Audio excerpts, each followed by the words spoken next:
He kōna e purangi tēnei nā te reo irirangi o Aotearoa. It can often feel like a stretch too far, actually putting money in the bank. It's that balance of paying off a mortgage versus saving money. No, wife does that for me. She's the brains of the outfit. But most people try to put a little bit aside. Well, you budget, don't you? We don't really have like a set budget or anything. Probably should. Kia ora, I'm Katy and welcome to Thrift. This episode is all about saving for a rainy day. That saying first came from an Italian play back in the 16th century, so people have been saving their pennies, or indeed their lira, for a long time. So far in this podcast, when we've talked about saving money, we've mostly meant spending less on things like groceries or power now, so that whatever money gets saved can be used for something else.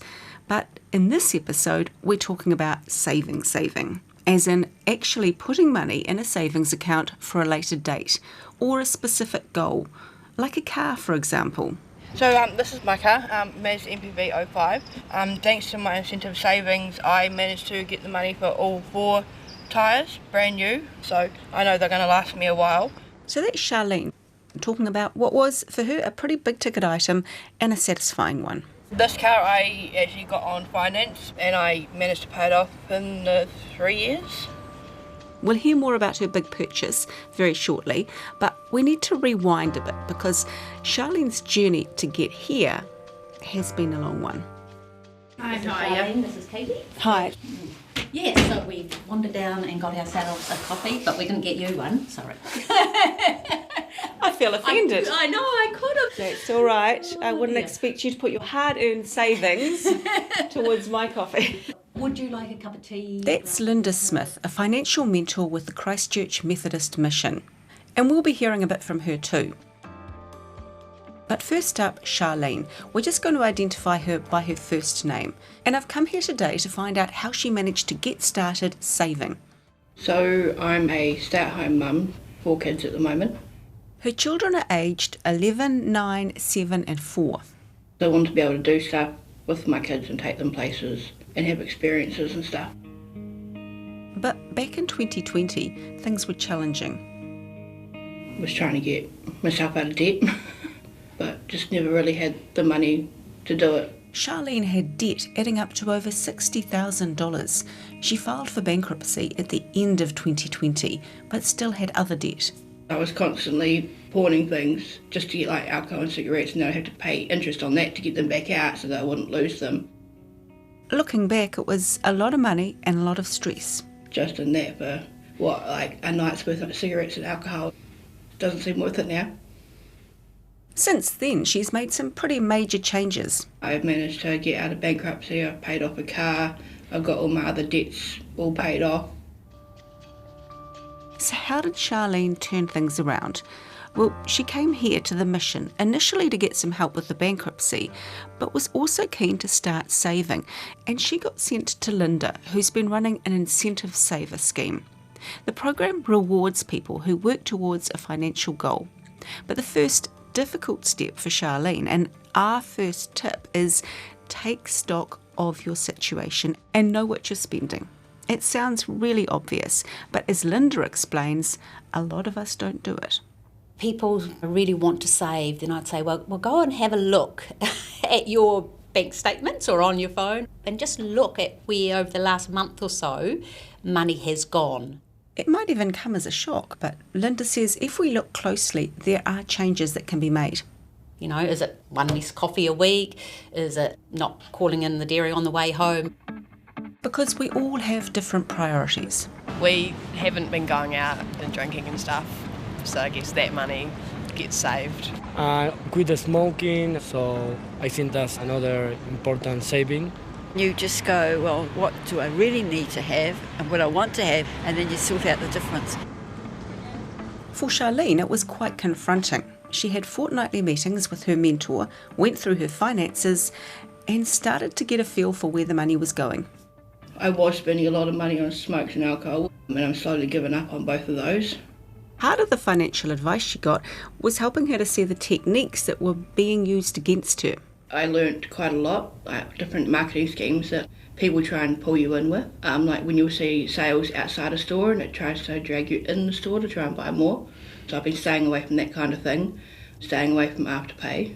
I paid all that off. I'm not going back down that hole. Those buy now, pay later kind of schemes are another thing covered by the course. Linda advises people to get the apps and subscriptions off their phones, so it's more difficult to buy things they don't need.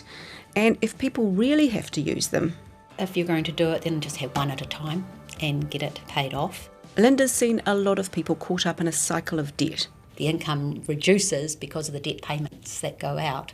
And that's something that Charlene really managed to overcome. She was very inspirational. You know, we celebrated. It was great to see when the things were paid off, and that just puts more money back in her pocket. Linda says once you've looked at the cold, hard facts, you know what you're spending. But sometimes that's not enough to make a difference. So tip 2 is about finding the thing that will make you save. And there could be different parts to it. First of all, an emotional part, so a motivation. Linda says your goal has to be big enough. I remember one of the savers describing it as like it needs to be a jolly big post in the ground rather than a sort of a stick waving in the wind. And what he was meaning is like your goal has to be important enough for you to decide that, oh, actually, I'm not going to buy that because that's really where I'm heading. And for Charlene, that goal... My kids, because knowing that I was doing it for them and doing it for their Christmas, they were my main inspiration. Then there's the practical part, something that literally stops you from spending. A lot of people use a direct credit that puts money into a savings account. Yeah, automatic payments go out on payday, so you never see the money. My partner and I have a straight, it's only $25 each fortnight that we put into an account. When I was working, I had a savings account, but I didn't have a card to be able to get into the savings account. So I couldn't get any money out if I wanted to. Charlene has now done something similar. So I had my money go into a 32-day saver, so I knew if I wanted to say alcohol now, it's like, well, am I going to need that in 32 days? No, probably not, so I won't touch it. But it was good to be able to see it grow and knowing that I was heading in the right direction for my kids' future. An extra tip from Linda is to keep any automatic payments small. If you try and save a big amount like $50 a week, often that's not going to work because you actually need the money.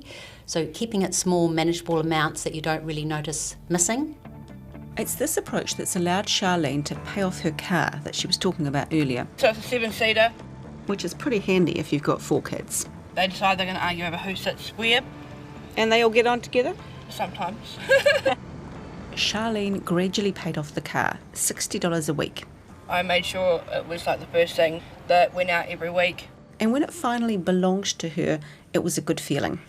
It was very satisfying that I managed to pay it off and I didn't miss not even one payment. Did you chuck all the kids in the car and go for a victory lap around the block? No, not quite. Actually, I don't think I had much gas that week, to be honest, so the $60 came in handy because it went towards gas. So Charlene's learnt some good tricks from the Incentive Saver scheme. The course is based on a similar model in Australia, and the mission set it up here in 2022 because Linda says about 39% of New Zealanders either don't have an emergency savings account or... A lot of people have a savings account, but there's nothing in it. And Linda's pretty keen to see that change. There's lots of ways that people are encouraged to spend their money, and we wanted to do the flip and encourage people to save. So how does it work? Well, each saver can sign up and agree to save a certain amount, either $300, $400 or $500. They then have to pay between $10 and $20 into their accounts every week. As we've heard, automatic payments work well. Sometimes even people use a different bank so that the money is a little bit more locked away. Each person has to do 4 sessions with a financial mentor within that time. And then at the end, when they reach their goal, Methodist Mission matches them with the equivalent amount. So if their goal is $500, we will match it with another $500. The money is then theirs to use, but it does have to go on something like health, well-being or education. Linda's seen it used for everything from car repairs, council rates and petrol vouchers to reading glasses and ballet lessons. In Charlene's case, the money went to her children for their Christmas and birthday presents. So roller skates, clothes and Lego. A lot of that I wouldn't have been able to afford without doing like a big lay-by and putting myself in debt every week. That was the extra money matched by the mission. The money Charlene saved herself, she put in her bank account and kept for family outings over the Christmas holidays. The Missions Incentive Saver Scheme does have limited funding, and Linda would love to see other organisations offer something similar. But so far, 40 people have completed the course, and of those, 80% have carried on saving. So that's the thing. Once the course is over, how do you keep it up? Our next tip is to get those around you involved in saving, including your children. We have savings accounts for our kids. I think we're more responsible with their money than what we are perhaps with our own. You've got to do it early. If you want to have a better life when you retire, you better start damn well saving when you're younger. And did you do that? No. Not too much later in my life. I wish I had. So, Charlene's shopping trips with her children have changed a bit. Here's how it used to go.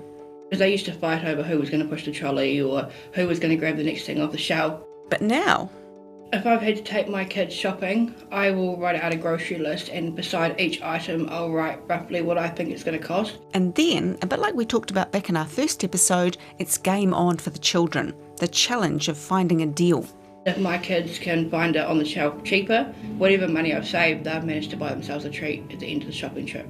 How did your children respond to that? They were actually excited. They were all interested in trying to find who could find the cheapest item. It saved me money in the process. Charlene's children now have their own bank accounts. I started putting their pocket money into every week, so that way they'll have a bit of savings behind them and they'll see it grow as well. And now that the kids are on board with the idea of saving, it's been easier to adapt other activities and outings. I used to struggle taking the kids out because I knew they'd want an ice cream. So now I take the kids down with me and they can pick a packet of chips or a flavoured bottle of drink, and we'll make the picnic up together, and then they get all excited, and then we'll just take it down to the park. The children have now started helping around the house in return for money to boost their savings, and there are plans to start a veggie garden. These new techniques with her kids are all Charlene's own ideas that have evolved out of her feeling more confident about her savings. As Linda says, the way people feel about themselves can make a difference. Mindset is a big thing, that people actually believe that they can save. And once they have that self-belief, it's much easier for them to carry on saving. Stats show that those who do fully complete, they do keep on saving, which is the whole point of the program. It's worked for Charlene. She's been able to show her children a different way of doing things.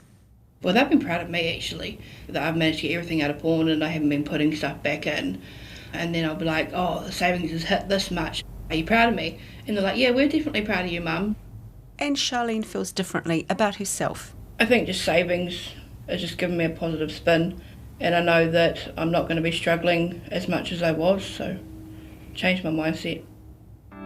So a quick recap. You might think you know where all your money is going, but check your bank account. Take stock. You might be surprised. Find a motivation, a strong reason to save.